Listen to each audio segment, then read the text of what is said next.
Hi, good evening and welcome to the 318th meeting of the New York Comics and Picture Story Symposium. This is a weekly lecture series on comics, illustration, animation, and the history of text image work. This series is sponsored in part by the Will and Ann Eisner Family Foundation. And our guest tonight is direct from Detroit is Ryan Standfest.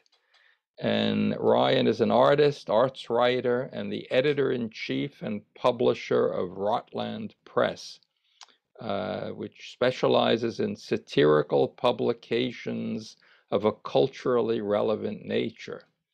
His publications and prints are in numerous major collections, and his work has been exhibited widely, both in the US and abroad. Ryan has written criticism and essays for the Detroit Arts and Culture Journal Infinite Mile, another one called Detroit Art Review, and Essayed. He contributed a chapter on André Breton and l'humour noir, or black humor, to the book Radical Dreams, Surrealism, Counterculture, Resistance, edited by Elliot H. King and Abigail Sussick. And that's forthcoming from Penn State University Press. Or maybe now it is out. That's 2021, it says. March 22nd. That's what. Oh, okay. Yeah. Great. Ryan's talk tonight is entitled From Rot, New Growth Emerges, or How I Learned to Be a Publisher and Like It. So welcome, Ryan Standfest. Very good. Thank you, Ben. And let me share my screen here. And thank you to the New York Comics and Picture Story Symposium for inviting me to share my story with you this evening. Very good. So I'm going to talk a little bit this evening about this press that is now in its 11th year, Rotland Press, out of Detroit, Michigan, USA. I never set out to become a publisher of material, of books, let alone of the kinds of books that I have been publishing for the past 11 years. And in fact, for many years, close friends of mine, while I was studying as a printmaker at Wayne State University in Detroit and at the University of Iowa, were urging me, you should make books, you should publish some books. And I would say, get out of here. I have no interest in bound material. And now I'm eating those words as you find me here this evening.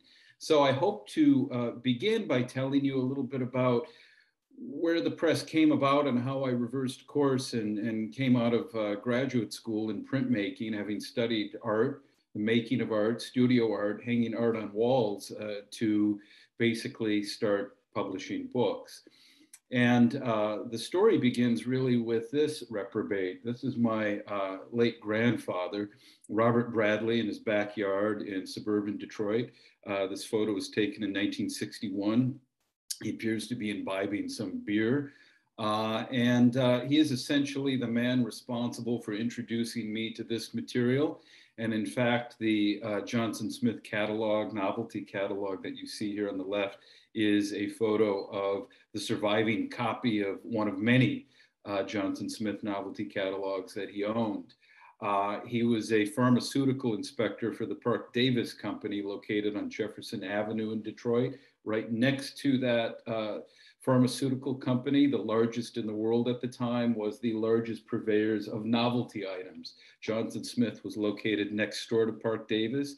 So my grandfather would go from inspecting pharmaceuticals, which is a scary thought to me, having known him, to purchasing some items from Johnson Smith to take home and show to my mother and my aunt. But he saved all of these catalogs and he saved some of his novelties. Sadly, I didn't get any of those. I think many of them turned to dust, but experiencing these catalogs, experiencing printed materials such as this, Charles Adams' Dear Dead Days. My grandfather owned a copy of this. I still own that very same copy. And I didn't know what this book meant when I was a child, but looking through it, I think instilled me with a healthy sense of very dark, very bleak humor. And I think there's something about the various advertisements that appear throughout, such as this shave the corpse without a razor advertisement that found its way into my adult consciousness. He also saw fit to purchase copies of Mad Magazine for me whenever we went to the local drugstore, and that certainly had a great deal of influence upon my psyche.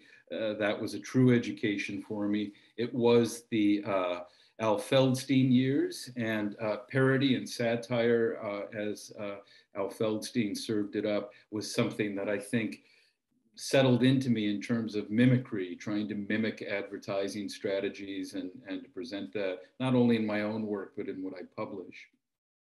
But alongside my grandfather and the material that he introduced to me is the city of Detroit. And I have to acknowledge the city of Detroit as having a great influence on the direction that I've ended up taking. This quote by Henry Miller from 1945 has everything to do with an admonishment of industrialization in Detroit, bringing about not just the end of Detroit, but the end of the world. So there could be some truth to that. Growing up amongst these sites, my father worked in the factory. You see it on the left as it stands today, on the right during its glory years. On the left is what it appears like inside that factory right now. And it was a site where the first enclosed automobile bodies were constructed. When I was a child, I wandered through this factory alone. My father would take me in on weekends to feed cats. And I would wander around a good portion of the factory when it was no longer in full use. But I think experiencing the post-war dream having faltered certainly sort of set into motion many of the things that I pursue in the press as well as my own studio work. But there's something about that distrust of culture through Mad Magazine, the adult world, satirizing that, parodying that, sending it up, and having experienced the world collapsing a bit before my eyes, that came together in the form of Rotland Press. So for me, Rotland is a state of mind above all else. Rotland is a place. You could say it came from a physical place, but now it's also a kind of psychological space, somewhere between hope and despair. I think the humor needle starts to move it a little bit towards hope once in a while. When Rotland Press started, it took off thanks to an exhibition that my friend Stephen Shudlick, a kind of comrade in arms in the trafficking of dark humor, he invited me to produce an exhibition for the gallery he was running at the time in 2010 at the University of Michigan. It's a satellite gallery. It was a satellite gallery here in Detroit. And the exhibition was called Funny Not Funny. I had been living in New York, in particular in Bay Ridge in Brooklyn, and I had been working for Pace Editions as a printer, trying to produce fine art editions for them. And I discovered that I was a lousy printer. As a human Xerox machine, I wasn't doing very well. I also briefly worked at Troma Studios, the exploitation movie studio, and I worked for a couple of videographers for the New York Times, all of which didn't feel right. Went back to Detroit. First thing that happened when I came back to Detroit was I ran into Stephen, met him for the first time, and he invited me to put a show together. That show produced a catalog. Because I had been in New York, spending a lot of time in bookstores, looking at comics that express that level of dark humor that I enjoyed, I started putting together a collection of material that interested me, and I wanted to show that in the exhibition. And I was able to do that. And I contacted a lot of artists, including Ben and Mark Newgarden. I just contacted cartoonists and artists out of the cold, and they responded enthusiastically. So I thought there should be a published component to this. And this is the first publication that I had ever designed, edited, produced, and I was quite happy with it. There are still many copies of it remaining, but the enthusiasm for it at the start urged me on to do more. So the press had to begin. What was I to do? Here's this catalog. I felt good putting it together. I didn't expect to feel so good putting a catalog together. I was used to making prints that had to go in frames and get stuck onto walls in a gallery so that a crowd eating cheese, cubed cheese and drinking wine would look at that work. But what was this thing? What was this form? This book that I created? So because it felt so good, I decided that I had to officiate the press and move on to publishing more. Part of the making of that catalog was to try to formulate for myself chiefly what dark humor or black humor was, to explain this collection of artists that I had assembled. And I think I went a little too far over intellectualizing it. And I went back to Andre Breton and his humor noir, black humor, and in particular the anthology in which he gave that name to a collection of literature that he pulled together. And I sort of, how can I say this? I maybe knotted the introduction a little bit too much. I pulled on all these threads and sort of made this giant wad of a knot. And I don't think the introduction holds up too well because it didn't really need the introduction. I think the work spoke for itself.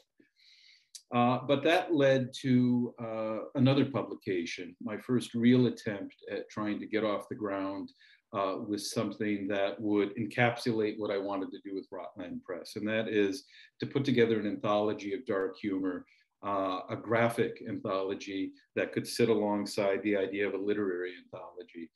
So I came up with Black Eye, Graphic Transmissions to Cause Ocular Hypertension. It has this wonderful cover by Paul Nudd and Ann Smith, cartoonists and artists out of Chicago, who have also been comrades in arms along the way. But the less I say about Black Eye #1, the better. I took it out recently to look at it, and it's mostly unsuccessful because as an editor, I didn't quite know what I was doing yet. And I remember at the time receiving an email from Mark Newgarden, who told me not to be afraid of flexing my editorial muscle, but I didn't know, I hadn't developed that muscle, so I had no idea how to flex it. And I found myself not being able to say no to a lot of content. And it produced a fairly inconsistent flow throughout. I conducted an interview with Al Feldstein that had to do with his time editing the EC publication Panic. And it was a strange interview. Al was not very forthcoming. And it perhaps had something to do with the fact that during the interview, which was held by email, he was not feeling well because shortly after the interview was finished, he had a heart attack. And I was not able to get in contact with him for a while. I thought I had pissed the man off. But then at some point he responded some months later, quite angry, saying he had a heart attack and this is why he wasn't responding. Of course, I didn't know. Nevertheless, the reason for me interviewing Al Feldstein was to try to draw a line between Black Eye and the EC publications of the 50s and the kind of humor that they were trafficking in. And Panic was a lot of things. It wasn't a successful humor magazine, but it had some great pieces in it, some great contributions, particularly by Will Elder. And what interested me in my interview with Feldstein was the well-known incident in which the FBI raided the offices of EC. And there were copies of Panic that were pulled from circulation because some were offended by this image by Will Elder, in which it was suggested that Santa Claus was a divorcee. I didn't know that after Black Eye 1 was released, that it too would experience some notoriety. This is a tiny excerpt of a much larger strip by Ann Smith. And it was inside of Black Eye 1. It was a 2-page spread that Ann Smith had come up with called Blood Clots. And the cartoonist, Tom Neely, was taking a stack of Black Eye 1 to Toronto for the Comics Festival in 2011, and an overzealous border guard in Canada confiscated the copies as soon as he saw this image and said, "I don't think this is allowed into Canada. I cannot allow these to go any further." Well, oddly enough, that was the best thing to happen to me at that time, because it created a stir. Many wanted to see what this was all about. What is Black Eye? And I had to create a website to start selling the book. And I was getting contacted by various news outlets for short interviews. But one of the downsides of that is that many expected the content to be completely along the lines of blood clots. But Black Eye was not filled with that kind of humor throughout. And in fact, the pieces that still move me to this day and that I enjoy the most are more conceptually driven. I wouldn't even describe them as expressing Black humor, but a piece like this by Olivier Schrauen, or this by Martin Rowson, which does take on Black humor and attempts a definition of it. I think that these were more conceptually interesting to me. They were funny, they were beautiful to look at, they challenged the comics medium a little bit, and therefore a lot of readers were disappointed when they got their hands on Black Eye. Some of the reviewers were disappointed as well and said that this is not as scabrous as it makes itself out to be, but I never advertised it as such. Nevertheless, it got the ball rolling.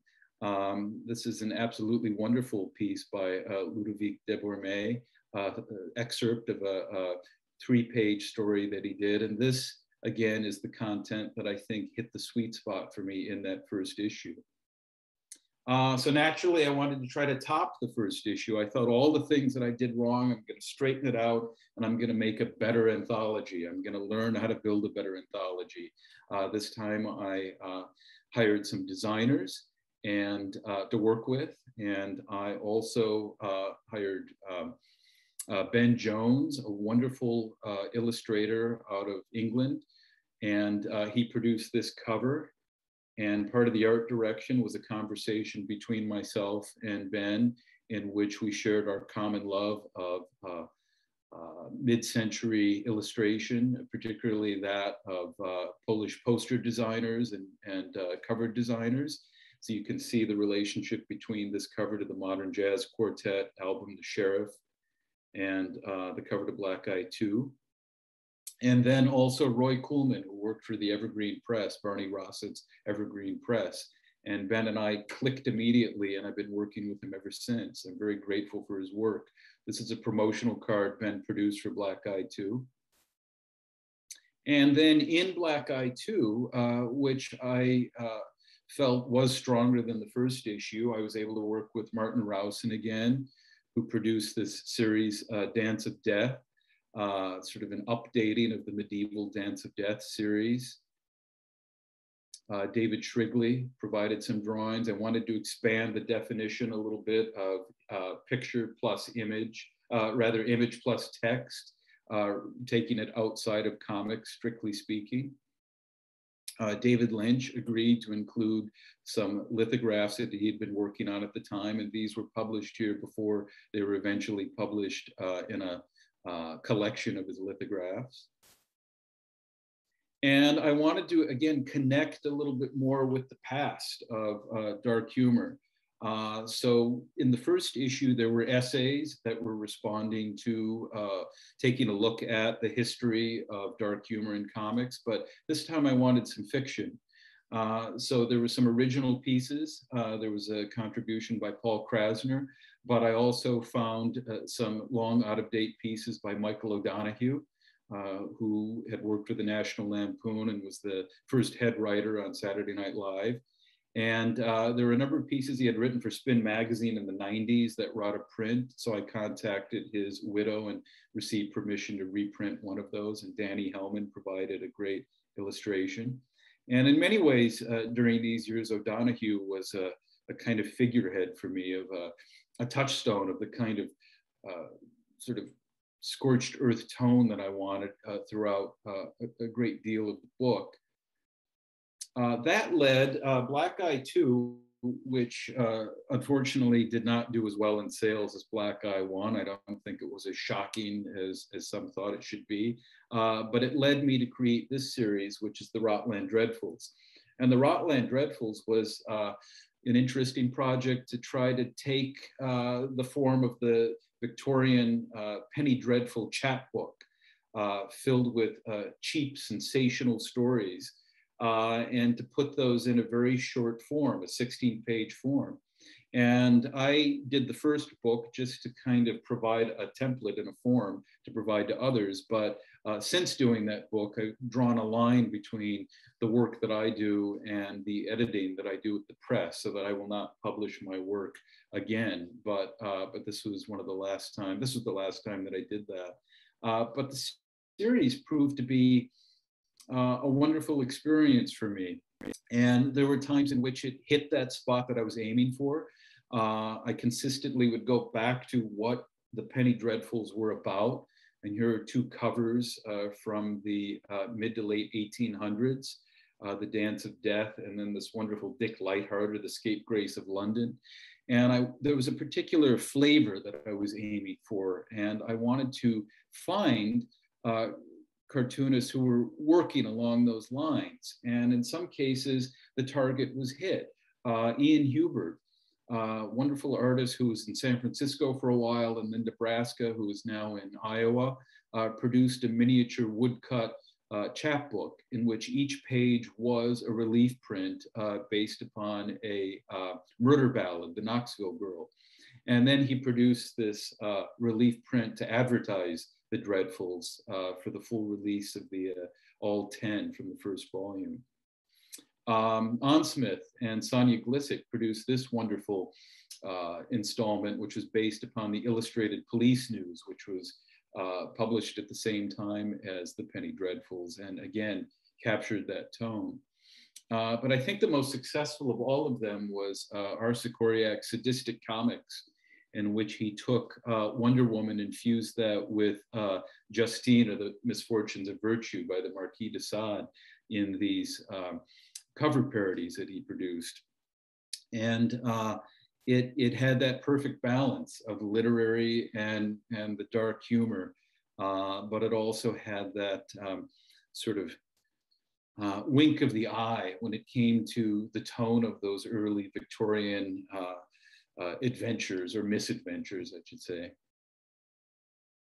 That led to this exhibition. I think, for the first 7 or 8 years of Rotland Press, putting on exhibitions that related to projects was very important to me. It's sort of fallen off the radar simply because of resources at hand, but I would certainly like to return to that. It's a chance to open up what I'm trying to explore in the printed versions.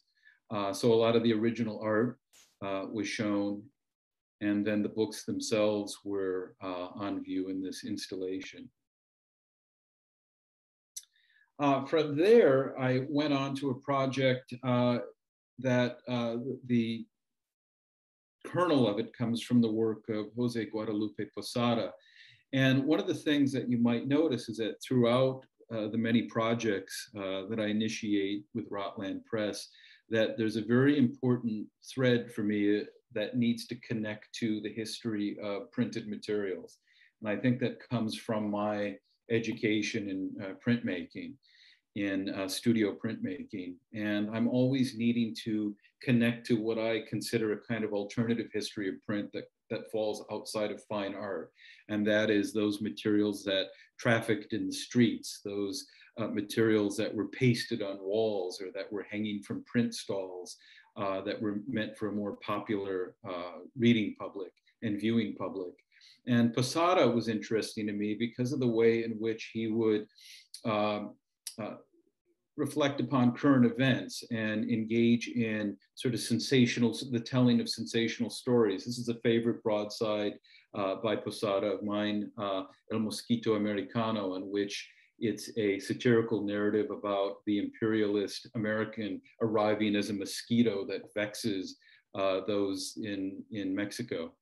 So as for the Posada project, I wanted to create a tabloid newsprint that contained numerous pieces by cartoonists that were riffing on Posada. The cover was designed, the entire publication was designed by Eva Zielinski, a design student, at the time a student here in Detroit. And the cover itself is comprised of this image that you see on the right by Stephen Shudlik. And it's Stephen riffing off of Posada, but then the print was made and then it was posted around Detroit, and you can see it on telephone poles. So again, it was trying to bridge that idea of how do these things live out in the world. There's a lot of plates by Posada that remain. There's sort of, you can find catalogs of Posada's work. You can see these steel engraved plates. And it became important for me on the cover of this publication to show Stephen's plate alongside the prints in public. D.B. Dowd, again, sort of responded to the idea of Posada making images that dealt with news items of his day. DB did this piece dealing with a state execution in Oklahoma at that time. Ben Jones, A Day in the Life of the Fop, responded to Posada's satirizing of the well-to-do, of the aristocracy, the rich. And then that led to an exhibition here in Detroit at a press called Signal Return. It had this wonderful upstairs space where chairs were once manufactured, and it was just empty, very dusty.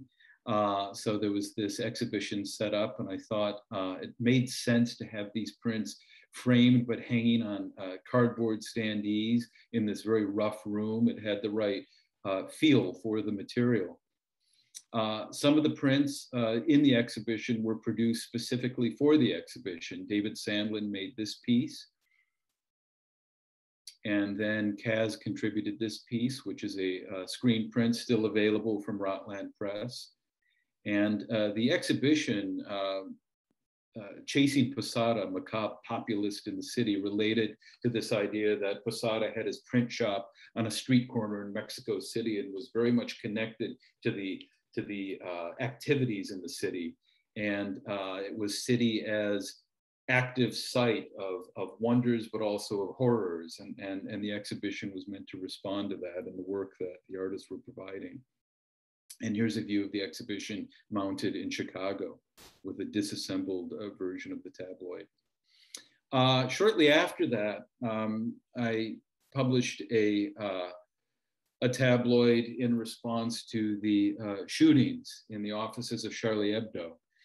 And the idea was to try to wrap my head around what was happening, because you had this incident in which the cartoonists were gunned down, but then you also had this dialogue, this cultural dialogue that was ratcheting up in social media, where there was a conversation, an argument about what this was about. What were the cartoonists doing? Was it, did they deserve what happened? There was a kind of victim blaming that was unfolding. And there was a conversation about what satire was, punching up versus punching down, depending upon who was looking at the material. They had different opinions about what the Charlie Hebdo cartoonists were doing. So I wanted to pull all of this together into a publication, pros and cons. Here's two contributions by an Icelandic cartoonist, Uglikur Dagson, and then Johnny Sampson, who works for MAD right now, producing the fold-ins. And I would say that, if I could back up here for a moment, that this project, then I attempted to turn it into a book, and that went nowhere, in the sense that I had a lot of wonderful contributions, essays, art, and the material for the book was gathered. I was not going to publish it myself. There was another publisher involved. But then some of the cartoonists who were involved in creating images for the book, as well as some of the essayists, changed their mind because the environment changed. Trump was elected president. There was a xenophobia that was opening up in Europe. And a lot of people got cold feet. The contributors got cold feet and changed some of the opinions that they had, or at least didn't want to air those opinions publicly. And the whole project fell apart. I spent a lot of money on the project, hiring translators to have text translated and commissioning artists to contribute and writers. And nothing ever came of it. So this is the first major failure, publishing failure at Rotland Press. However, I went back to a model that I thought I had maybe put to bed, which was the Dreadfuls. And I wanted to do a second volume, only 5 issues. And I wanted to do it better. Each time that I would go back in to attempt to form again, it was to try to, could I build a better publication than I did the first time? So there's a slight redesign.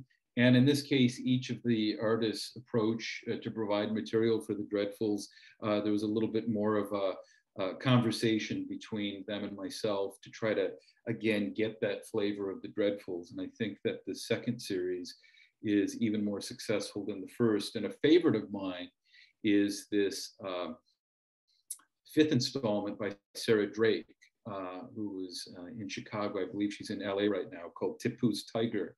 And it's a kind of post-colonialist revenge fantasy in which this carved automaton in the, I'm forgetting which museum it's in London. It comes to life and it begins to maul those who are coming to the museum to view its various artifacts that have been plundered by all of the colonial outposts. And it's really an extraordinary publication. After that, I wanted to create, for better or for worse, a series of Christmas cards, the Humor Noel series. And I approached a number of artists to riff on the idea of the holiday card. And you can see here, Johnny Sampson produced the Crack Pipe Santa. Gregory Jacobson produced his own Crucifixion. And these were quite popular. There are still some left, but it's sort of a one-off. I don't know if I'll do a holiday card set again, but they traveled far and wide. And in many cases, when I choose a particular project, there's a kind of question mark. What if? What are the things that I would like to lampoon or satirize? And what would I like to see? And I would love to see a Crack Pipe Santa. Turning seriously in 2015, I worked with an artist who was a student of mine back at the University of Iowa when I taught a couple of printmaking classes, Joshua Johnson. And he produced this lovely little book. It's only 5 by 5 inches, called Yolovi and Lared. And the starting point for this was Goya's etchings of the disasters of war. And there is one particular plate titled Yolovi. I saw this, but what Joshua wanted to do was to say, I saw this on the net. And at the time, the beheadings of journalists were taking place and they were being posted on YouTube. And he wanted to respond to this idea of a new mediated sort of intake of war imagery. So he went on YouTube and he created these tiny little etchings, and the etchings appear and they're printed in their actual size that he made them in. They are at the scale of the actual video that's seen on YouTube. And even Goya's images are mediated. He didn't witness everything firsthand, so Josh is responding in part to that. So this was a very short run, which is long since sold out. The N-word, also from, this is from 2016, a former painting professor of mine here in Detroit, who recently passed away this year, Peter Williams. He had created this superhero called the N-word. And he did it in response to the events in Ferguson that were happening. And in general, the onslaught of violent policing practices of African Americans. And this superhero is, ironically garbed in the N-word and sort of turns that epithet against those leveling it against him. And the book is comprised of an interview with Peter, about this work. There's a series that he began with prior to the N-word series, in which he was paying homage to Guston, Ferguson for Guston. And of course, Ferguson is just outside of St. Louis, where Philip Guston taught for some time. And all of this came together in a project that I think is one of the more interesting that Rotland has produced over the years, and a print was produced to go alongside it, this 8-color screen print. Around that same time, I was putting together Black Eye 3 because I thought, damn it, I'm going to still try to top Black Eye 1 and 2 and see if I can build a better anthology. And I think this one hit the sweet spot. It's a little more minimal, and I wanted to go for something that had a slightly lighter touch, in which the dark humor was served up maybe with a slightly straighter face. It's like maybe a well-dressed stand-up comedian in suit and tie that's insinuating himself into your space. But I think that the contributions to Black Eye 3, which probably has the smallest audience of all 3 of the Black Eye anthologies, still hit the target more than the other 2 did.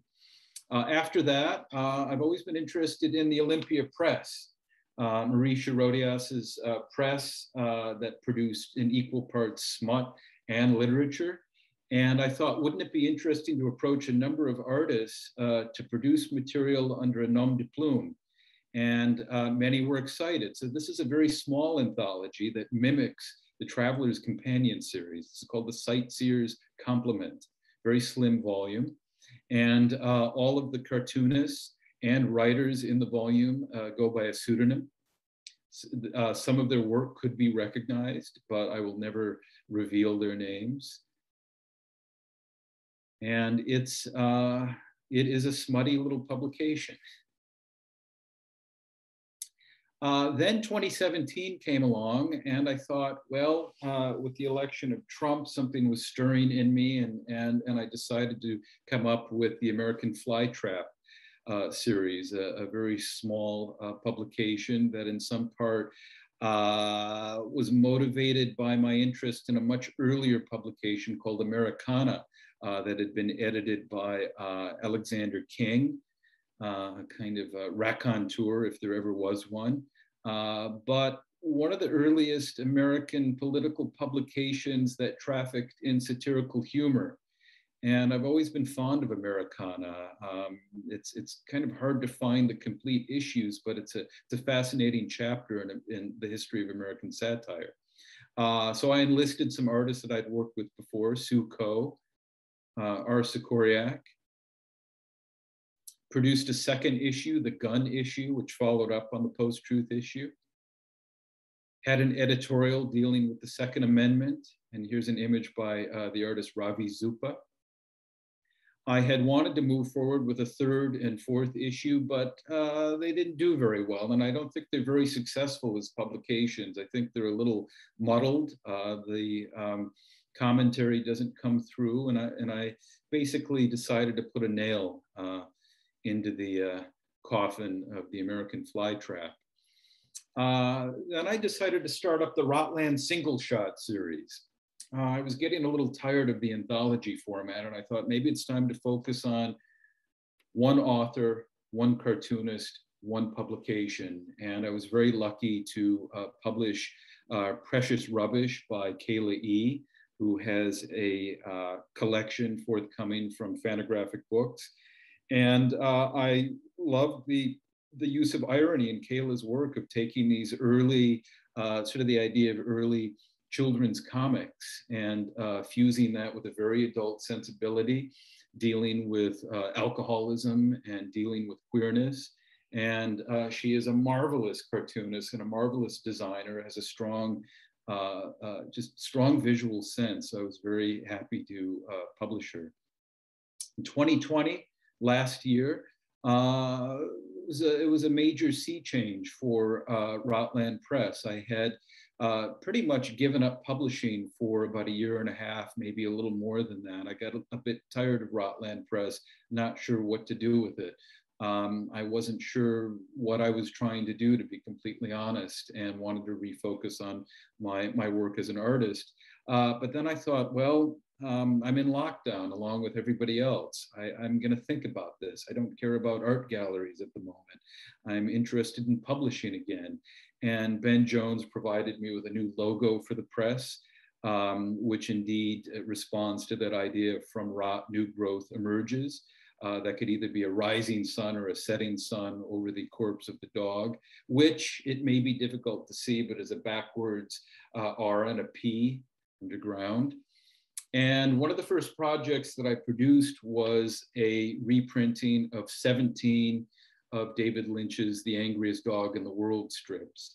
And I'd been wanting to do this for some years. I included a few of these strips in Black Eye 3. And I thought, well, I'd like to make a little book of these. So I put the book together in a digital format, a PDF, a flippable PDF, and sent it to him, and he approved it. One of the things that I wanted to do, however, was to present the strip almost like a series of little koans. So the way the book is designed is that you see one strip and then a black page, so that you're just experiencing these one at a time. And I wanted to produce them the same scale that they were seen originally when they were published. So I had to track down, which is very difficult to do because a lot of these papers were discarded, a copy of the Los Angeles Reader and scanned it. Here you can see Lynch's strip included in the classified. So there's a nice conversation between the classifieds and the content of the strip. And it's printed in a horizontal format in the original size it appeared in. But then one of the things that happened when he was producing the strip is that he would be on location shoots around the world, and he would often phone in the jokes that had to be written by somebody else into the bubbles. So I knew from interviews that he was always unhappy with that writing, which tried to mimic his. So I went and tracked down pieces of his own writing and produced this typeface, so that I could go back in and replace the text in each of the strips accordingly, so it had more consistency. Angriest Dog in the World did very well, sold out. It was a very small run. I didn't want it to be more than that. I didn't want it to be, I've often asked, why didn't you produce a whole book of the strips? Because it felt to me like it just needed to be a little taste. Then I wanted to work for some time with Sue Coe. And then in 2020, it was finally decided, as the election was nearing, that this was the time. She had been producing a number of relief prints dealing with Trump. So we put this little chapbook together.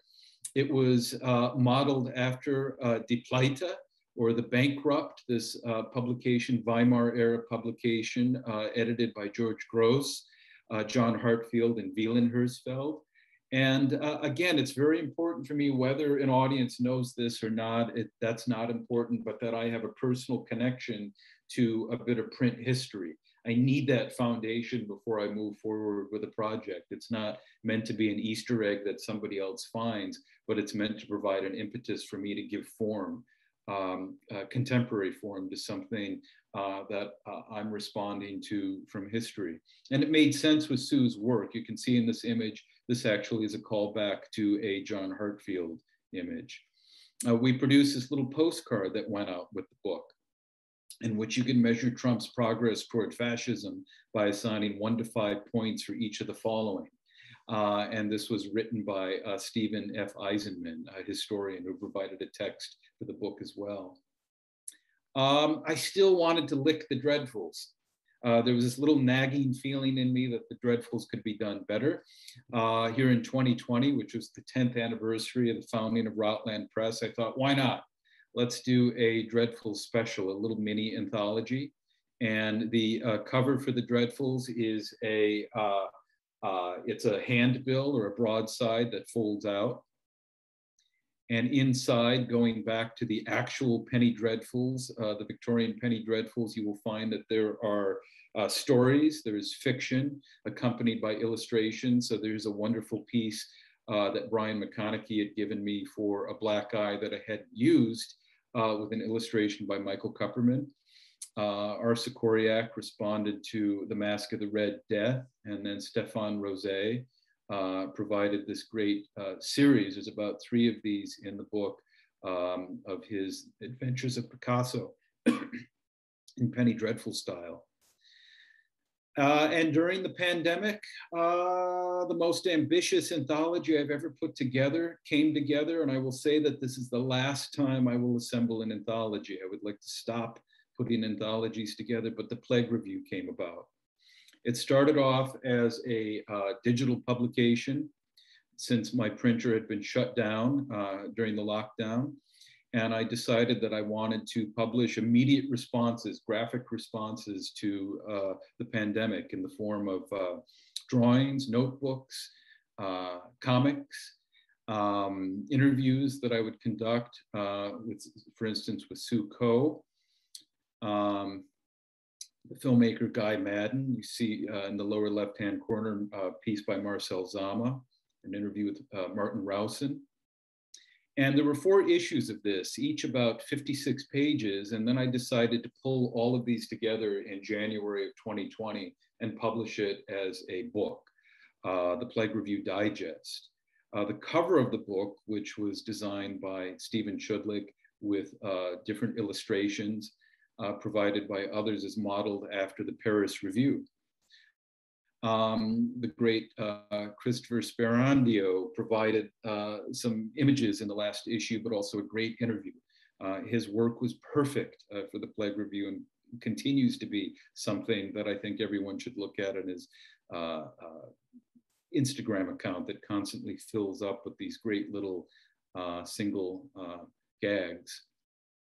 What's coming up for 2021?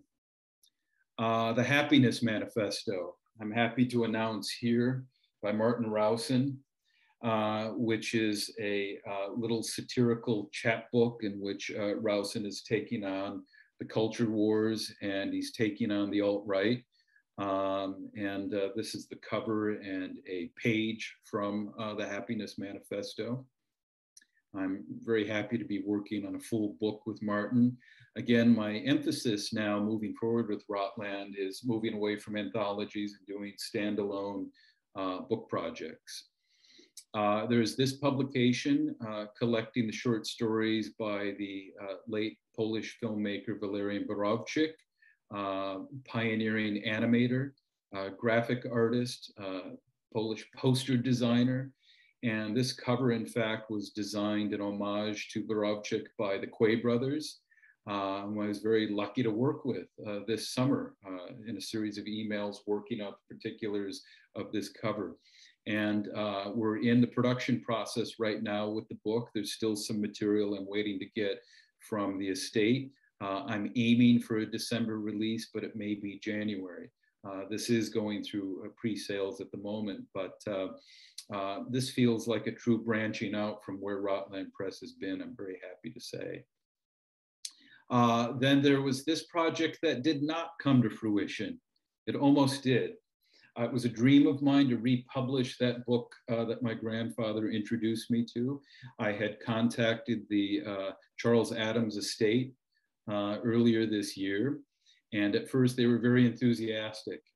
And I was able to track down the original cover drawing, which had sold at auction in 2018 for $31,000. And the auction house provided me with a high-res image of it. Interestingly, Adams had gifted it to Alexander King, the editor of Americana. But at some point, as I was moving toward assembling the book, in contact with the estate, it turned out that a lot of the original material for this book still exists, unlike a lot of the other cartoon material that Adams had produced that has been scattered. They still have much of Your Dead Days. But at some point, I was contacted by the director of the foundation, who said, we can't publish this. I'm sorry for expressing my enthusiasm early on, but we've done a lot of work to get Charles Adams up to 21st century standards, and we're afraid that this book will offend too many people. And turns out that that email was sent to me the week after Some of Dr. Seuss's publications were, it was determined that they shouldn't be republished. Now there are two cartoons in Dear Dead Days that one could call racist. That was not the problem. It had been worked out with the foundation that those could be swapped out. There could be a text communicating something about those strips. However, when the board met, they decided that all the rest of the content, which is generally of the nature of freak shows and images of death and decay and destruction, was just too offensive for the general public. So there will be no more Dear Dead Days. I am happy to report that I'm currently working on a republication of The World That Isn't, an incredible children's book, which is actually for adults, that was written by Frank Tashlin and published in 1951. And I've managed to contact his estate, and half of the book still exists, the original drawings and illustration board.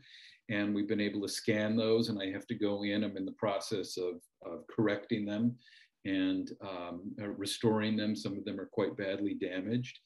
And Mark Newgarden has written a wonderful essay, an introduction to the book, which examines the history of its publication. This will be the first time that this book has been republished, so I'm very excited to announce this. It's a book that that I've returned to over the course of many years as a kind of dream to republish. So this is happening, and it should be out next year. So in closing, feel free to wander over to Rotland Press, where on its splash page, you will see this image of man and dog taken from William Hogarth's engraving, Gin Lane from 1751, the template really for modern satire. And you will see on the Rotland Press site an archive of the numerous exhibitions that have been mounted in relationship to the printing projects over the years, but you'll also see some print projects in addition to the publications, so feel free to wander over there. So with that, I thank you for your time and attention, and that in the nutshell is the story of Rotland Press. Thank you. Thank you, Ryan. Any questions or comments? Just put your name in the chat and we'll unmute you, or you can unmute yourself. I had a question. What did Johnson Smith have a retail store in their factory, in their warehouse? Not that I know of. Oh, you mentioned that your uncle went over there to buy things. But my grandfather, yeah. Well, right. I think he just insinuated himself into the factory setting. Oh, okay. So it wasn't a retail shop. No, he was that kind of guy. He would just sort of show up and make his way in. I am happy to say that over the years, he would drive me to a number of brick and mortar novelty stores and did purchase my very first phony vomit for me, which I think set some things in motion. But yeah, I think he just went into the factory, and the building that the factory was in no longer exists. I had contacted Johnson Smith, who went out of business in 2019 after 105 years. They did go out of business, but I contacted them to see if they had any photographs of that old factory, and I was told that they didn't keep things like that. So. Okay. Any questions? I don't want to ask. Anyone else? Questions. Any other questions out there? So, well, while people are thinking, I had another question. So do you think this, the kind of publishing you do, it's sort of helped by being in Detroit? Or could it have happened, could you have stayed in New York and done that? Or the economics of it? I've always had that little sort of what if in the back of my mind. What if I would have stayed in New York? I didn't take Weldon. I like visiting New York, but surviving there was a little tough. I felt a little scattered, but I feel in Detroit, there's a certain degree of space and latitude to make yourself, to invent something. And So, but I don't know if this could have taken place somewhere else. I mean, when I first started the press, I was using my grandmother's basement as a warehouse. But now the warehouse is essentially in my studio here in my home. And I should add that this is mostly a one-man operation. I mean, I'm very lucky to work with wonderful designers and contributors who really carry the weight of making this, each publication. But when it comes to distribution, when it comes to marketing, it's just me, schlepping everything to the post office. And this is in between, working as a art teacher, but also a studio artist. But there's something kind of great about that. I mean, there's times in which I wish I had a team, but I think there's a lot of freedom to running something by yourself too. And I think maybe, I don't know, it just feels right to do something like that in Detroit. Right. There's a question from Michael Dooley. Did you want to ask that in person, Michael? Oh, okay, sure. Yeah, Hi, Michael. How are you, Ryan? Good, good, thank you. Yeah, wonderful presentation. Thank you so much. And I was curious about, as soon as I saw Johnson Smith, I flashed back to my 7-year-old self and seeing the Harvey Kurtzman Mad 21 cover, where I had been just like reading Harvey and Dell comics before, and I was completely captivated. It's like I've been a comics fan all my life, largely due to Kurtzman, and I was wondering, I'd like to hear your perspectives on him and his work, particularly with your interest in dark satire. Yeah, well, as I said, I grew up with the Feldstein Mad. That was tucked away in my desk in elementary school, and I must also say that a certain amount of my mental state was defined by wacky packages and the Garbage Pail Kids. So there was a bit of a grotesque element there. But it took me a while. I think along the way, I wasn't aware who Harvey Kurtzman was when I was that young. But of course, I was purchasing the reprints. They were constantly putting out reprints of old material. And then, part of one's real formative adult education is starting to figure this material out, and well, what is this, and what was going on here, and noticing a difference in quality, and noticing a difference in how targets were defined, and the kind of satire that was being developed. And I go back and look at that material a lot. I mean, I love humbug and Trump. And in fact, when I was living in New York, I had gone to, I'm trying to remember what festival it was, and I was able to hear Al Jaffe and why am I blanking on the name now? And Roth. Arnold Roth. Yeah. Arnold Roth, yes.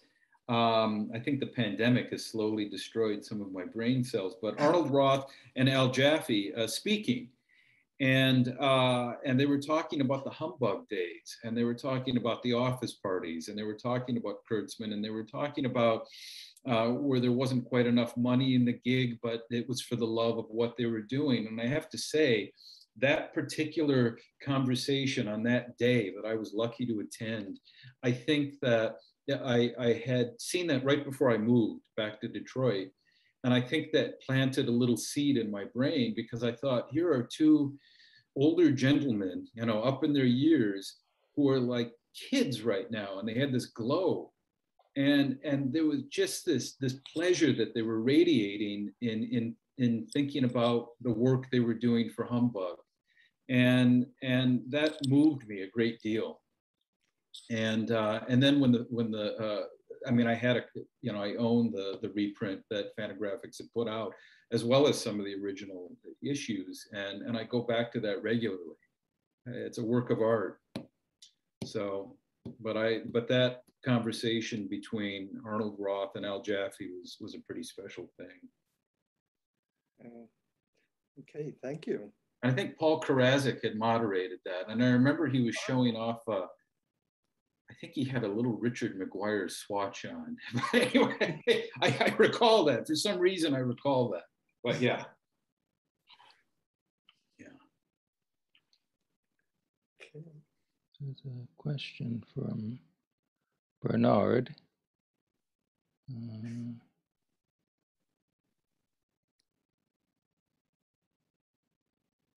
I'm just saying you'll order your books.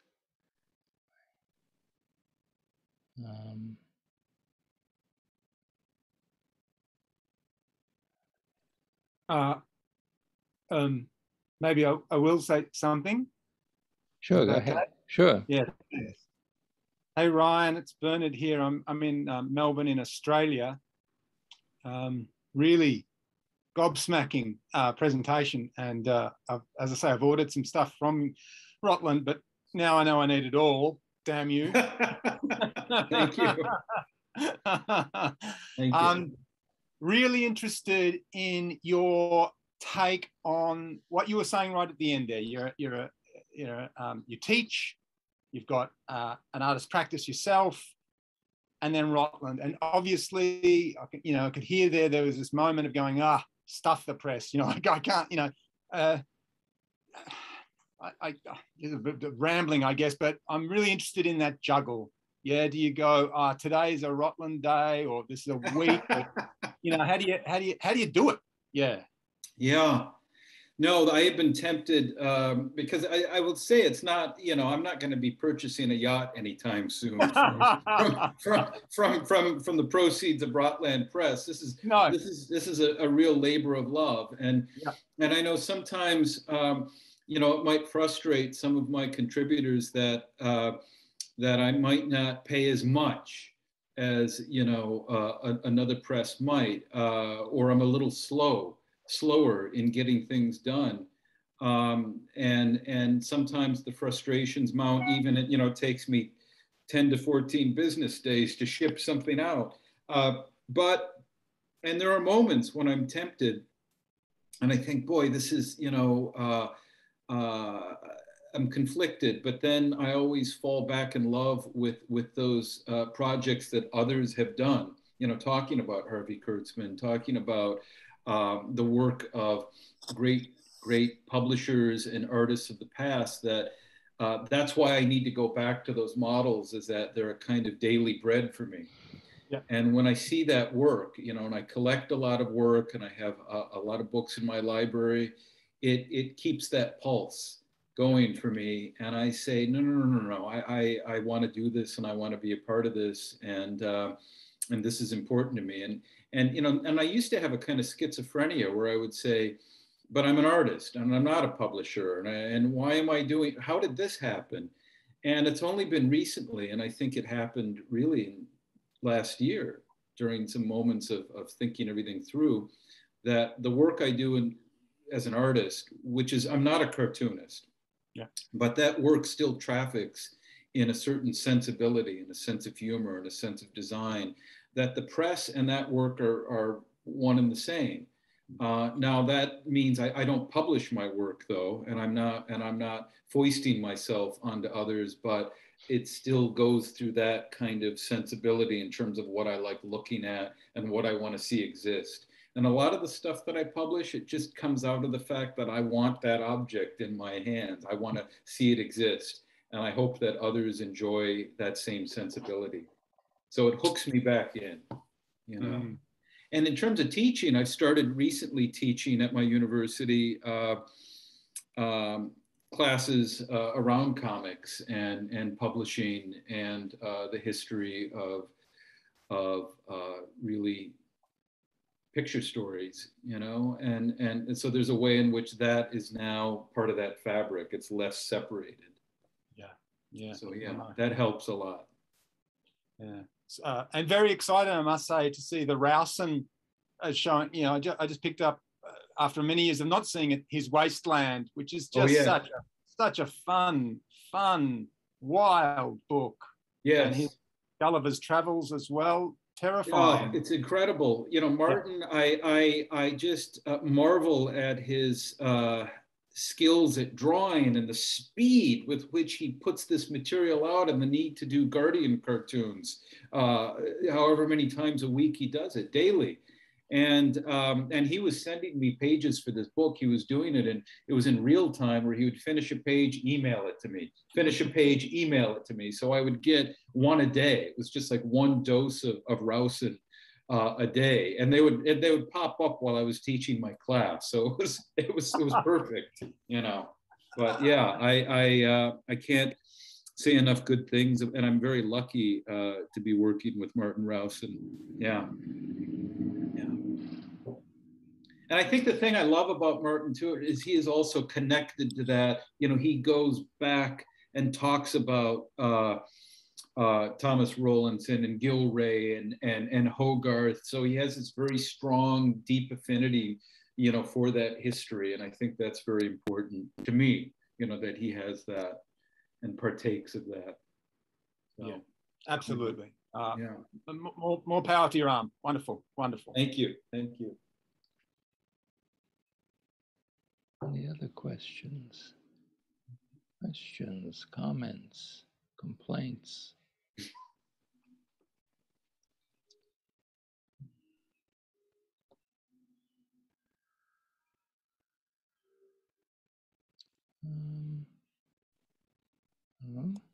Yeah, I was just going to ask, is it possible for you to talk a little bit more about the Quay Brothers project? Yeah. So this was, you know, I've long been interested in Borovchik's cinema, primarily his earlier films, animated films, and Goto, Isle of Love. And those of you out there, if you've never seen Borovchik, start looking them up and seeing some material. But I had known for some time that the Quay brothers were greatly influenced by Borovchik's early work. And in particular, his, Goto, Isle of Love. And if you've ever seen a Quay film, Institute Bendiamenta, which is an extraordinary film, if you see Goto, Isle of Love, you will understand this connection in terms of how the camera is used, the textures of the image, the black and white photography, but also just this kind of dust on everything, this certain tactile sensibility. So when I knew that I was going to put this book together, Borovchik stories had been translated into English, but they had only been included with a Blu-ray box set, long out of print, that was issued in the UK only. I thought, well, what about the design of this book? And I knew that the Quays had been book cover designers in their early career in Philadelphia. So I thought, well, this could be interesting to ask them to design a book cover in relationship to somebody that had influenced their work early on. And I received their contact information. I sent them an email, and I was amazed that they responded enthusiastically very quickly. And they were also fascinated that somebody in Detroit was wanting to publish a book of Borovchik. And I should say that their emails are beautifully typeset and formatted, and in a blue, beautiful typeface that gets smaller and smaller down to the bottom of the email, and then their little studio information and insignia is at the very bottom, and it's signed capital Q, capital QS. So I never quite knew who was doing the typing of the two, but the process of working on that basically meant that they would send some images, and then I would comment, and then they would make instructions by printing out something they worked on, and they would draw on top of it with an arrow saying, move this in this direction, or move this here. And I would have a master file that I'm assembling and moving things around. to replicate what they were aiming for. But that's pretty much how that worked, and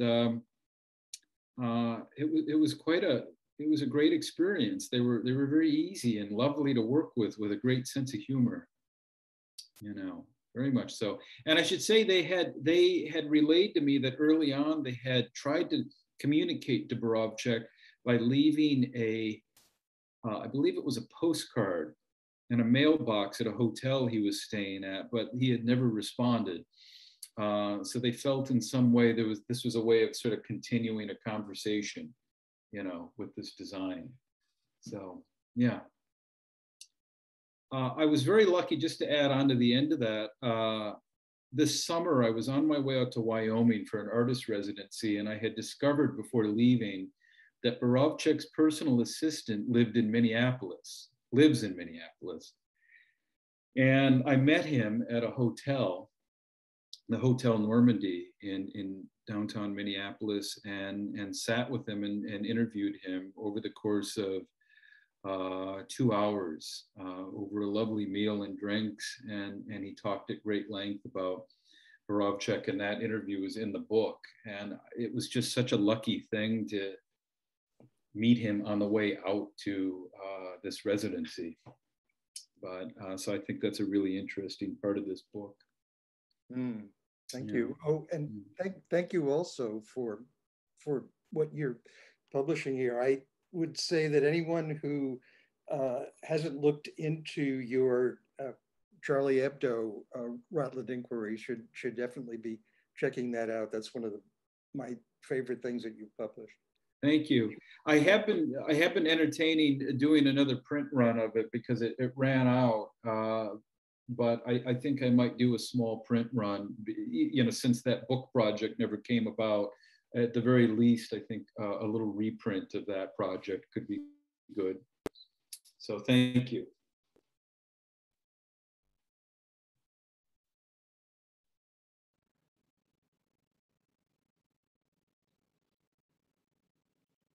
Anyone else? Yeah, it's a tricky field of humor to engage in without offending people, because it deals with somebody's suffering, making humor out of dark subjects. So I think you set yourself up for a lot of I think the key, offending people. But I mean, for me is that it's not about specific suffering, but and I think over the years I've moved a little bit away from what one would define as Black humor into realms of the absurd, and a more general sort of understanding of situations that we all find ourselves in. And I think that as the press has progressed, it's moved a great deal away from what Black Eye One was, which was a lot of sort of male MALE centric body humor and grossness and shock value. And I think that one of the things that I'd been wrestling with over the years was how to move that needle, and how to arrive at something that had a greater understanding of the absurd. But I think that in recent years, the political has taken a front seat for me as well. And one of the difficulties is, how do you not engage in a kind of mudslinging specificity with the political, but the gray area and absurdity of the political, and that's something that I'm trying to wrestle with a little bit. Right. But yeah, I mean, well, a person in a suit in a multi-million-dollar studio talking about all the destruction going on in the world is, what Black humor could top that? But that's on the news. That was put on Al Jazeera or some world international news show. Yeah, it's I don't think it can. I don't think reality, the Black humor reality, can be topped. I think that what one does is you respond and you try to give form to something that's overwhelming, and you try to create, I don't know, there's something that has to have a little release valve, and there's something that has to give form in a way that we don't drown in it, you know? Right. I mean, at least that's what I try to do, is to try to find a Yeah. space, and it's not a safe space, but a space that I'm not going to drown in. Right, right. So, I mean, looking at all of this material from an art historical point of view, it appeals to you as objects, but what do you think the contemporary equivalent of the penny dreadful is? Isn't it something like reality TV shows? I mean, I can't think of Sure. anything. The minute it's a literary form, it's completely seems that kind of sensationalism has gone so far beyond print. Right.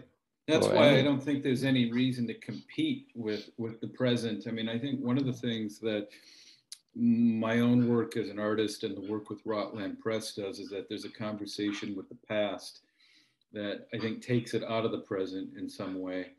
And the reason for that is, I think that, I mean, I'm not interested in trafficking in nostalgia. And I think sometimes, though, it's interesting to locate ongoing concerns in the past and to puncture nostalgia and say it's always been kind of shitty. It's always been a little, these things, it's the same water. There's basic concerns that keep returning. And there's a kind of common darkness that we experience. So I have no desire to try to create something that competes with the modern reality show, or to try to even tell myself that I need to be addressing everything that's coming through my social media feed. But I think you're right. I mean, there's one of the things that I have to be very careful with, because I tend to steer into nihilism very easily, I think, in my own recent work as an artist. But I try to keep that in check. It's not easy, but I don't want to go full on nihilism, Right.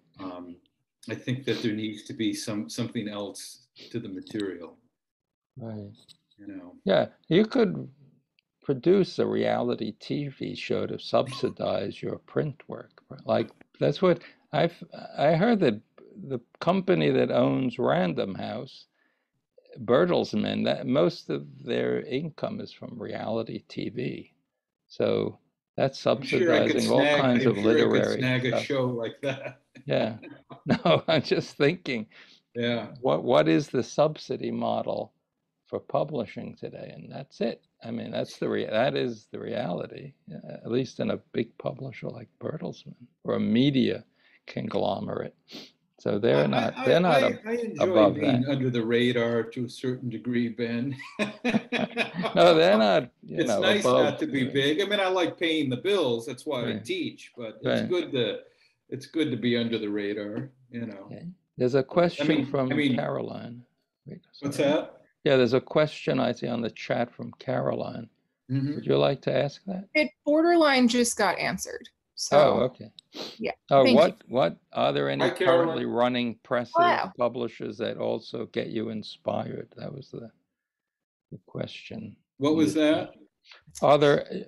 Oh, you can ask it if you like. So basically, prior to you talking about how you sort of think that Rotland Press doesn't exist in the present in a way, I was sort of wondering, as far as other currently running presses, you were talking a lot about stuff in the past that would get you really excited about operating your press, and I was wondering if there was anything that you were sort of running across that's more contemporary that sort of elicited similar feelings.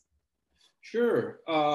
Let's see. Well, it's an interesting thing because the presses I like are kind of publishing works of the past. I mean, there's this, and they're literary. They're not publishing images. So I would look at. I've always loved this press out of London called Atlas Press, and they do this wonderful thing where I've joined this thing called the Institute of Pataphysics.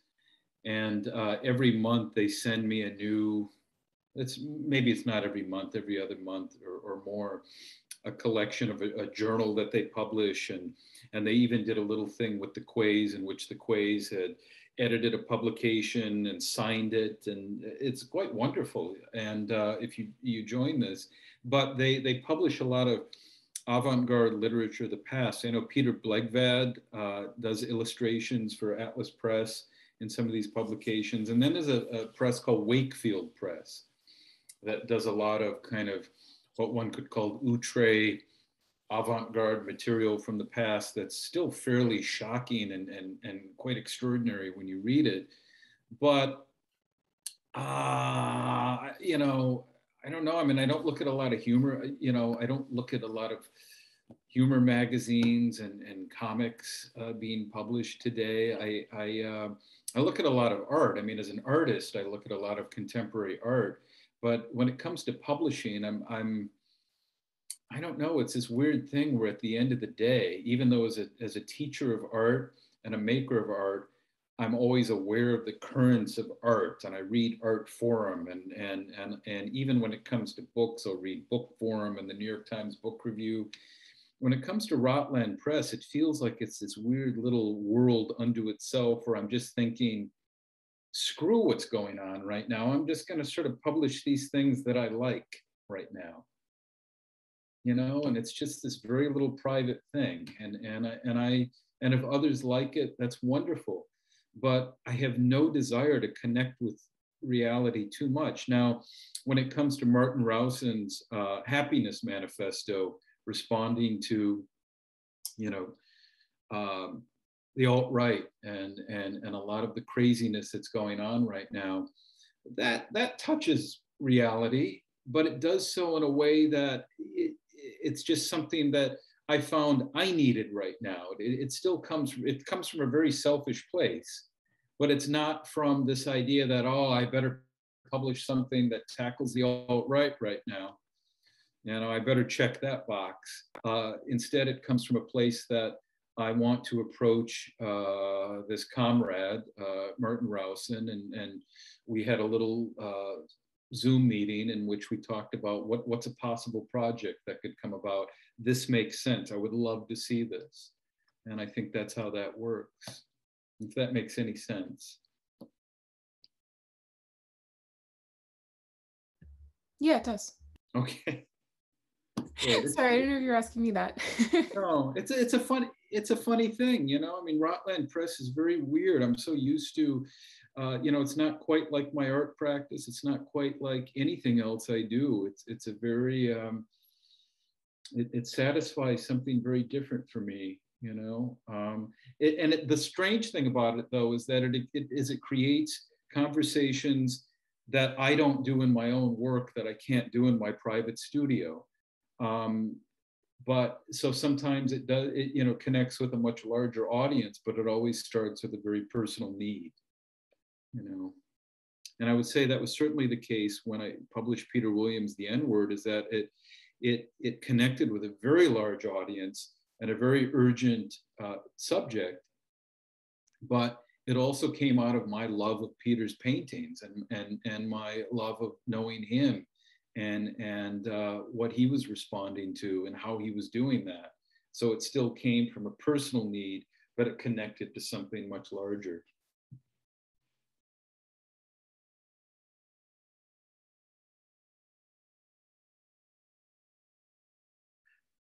And I should say, for those of you out there, Carolyn contributed to the Plague Review, a wonderful image. The Plague Review is just like stuffed. That thing is, it's brimming. And that was, and again, what's fascinating, the Plague Review, you could look at that and say, current. You know, Rotland Press is putting out a COVID-19 pandemic publication. You know, is it trying to make some money off the plague? And it didn't start like that at all. It started with the idea that I'm at home in lockdown, like everyone else, teaching via Zoom and trying to make sense of a lot of things and wondering what others felt and thought and how it connected to history. And a lot of the Plague Review, the content in that actually deals with pandemics of the past and trying to draw a line from those who responded to those pandemics of the past to that of the present. But again, it came from a personal desire to want to grapple with something. And then I was lucky that so many people responded, you know. I think my drawing was also from like 2014 too. Hey, but I'll tell you, your image is timeless. You know? There's something about the rat Ouroboros, you know. Perfect. Okay. Any other questions? Okay, thank you. That was really great. A great survey of a lot of fascinating work. Thank you for having me tonight. Thank you. So, yeah, Peter will be on doing a talk in 2 weeks. Peter Blegvad, if people are interested. I love Peter's work, and you know, in music and in images. Right. I'm a very, very, as they say, a big fan. Yeah. So anyway, it's great to hear different publishing models. I mean, I know a lot of people in the online world are trying to invent new models for subsidizing writing and picture making, and you know, the something to replace these older models that were probably more like subsidy models, you know, publishing utilitarian things, and with that money, publishing other literary books that couldn't make money. So I would not mind if a very well-to-do provider would make themselves known and give Rotland a little boost. I've applied for a few grants here and there, but have never quite made it. A lot of things come out of pocket, and then there's also what I've recently been doing is the pre-sale, which has helped a great deal. And in the past, I used to use crowdfunding, which did work. It got a lot of things off the ground. But there's moments when I just decide I need to pay to get this project printed myself. And in 2020, a lot of that worked out well. And then tax season came along. Yeah, no, the subscription model is the oldest model for putting books together. Right. But yeah, I don't know the advertising model. I guess your books and journals don't carry ads, do they? No advertising, no. So you know, yeah, and I think they'll stay that way. A model of Mad Magazine, I think, didn't advertise, didn't run ads outside ad, but that's one of the big models for publishing. But it's a strange moment. It is. And I think you also are kind of devoted to print. So, I am, and happily so. I think I enjoy, nothing gives me more pleasure than opening up the box of printed books as they return from the printer. A lot of my printers have closed down. I used to go to a printer outside of Ann Arbor here in Michigan. I would drive to and load up my Honda Fit with 1,000 copies of Black Eye. And but there was so much pleasure, and those were offset printed. They weren't digital printed. Recently, everything is digital. A lot of my offset printers have gone out of business, so they've been sort of swallowed up. But nothing gave me more pleasure than taking a knife to the tape, opening up the box, taking out the book, and smelling that freshly printed book. I just I love it. Right. Absolutely love it. And this comes from somebody who enjoys running something through an etching press and smelling, you know, oil-based ink. So it's in my blood. Yeah. Yeah, the idea of asking people to pay for immaterial things like a digital file. NFT, or a what blog. the hell Yeah, is that? well, that's a whole other issue, but that's kind of a kind of alternative currency. I don't know if what that has to do exactly with pub. Well, And I have some something. friends that have issued these, so maybe if I'm at a party and I have a little drink, I'll ask them what the hell they're thinking. But, Yeah. you know, Yeah, well, no, anyway. I wasn't thinking. I was just thinking of blogs and newsletters, things like Right. that are all online. So Right. you're actually, well, you could argue more of the money goes to the author's livelihood. There's nothing spent on printing. Nothing. There's no. The medium is kind of doesn't Right. cost too much. So Right. maybe there is a logic to that, but There might be. I don't I know. don't think I'm ever going to reach that. I don't know. I don't know if I can. I shouldn't say I'm not in it for the money. It would be nice if there was a little bit, but you know, for now, I'm in it for the print. So, Yeah, and you are. anyway, thank you, and Thank have you very have much, a Ben, good and evening. thank you everyone who dialed in tonight. And I hope I made it worth your while somewhat. And if you had not known of Rotland Press, I hope you take a look and enjoy what you see. But thank you very much, and I look forward to seeing more symposia. Yeah, well. a few more coming up this semester. Thank you, Ryan. Very good. Thank you. Good night, night. everybody. Bye-bye. Bye.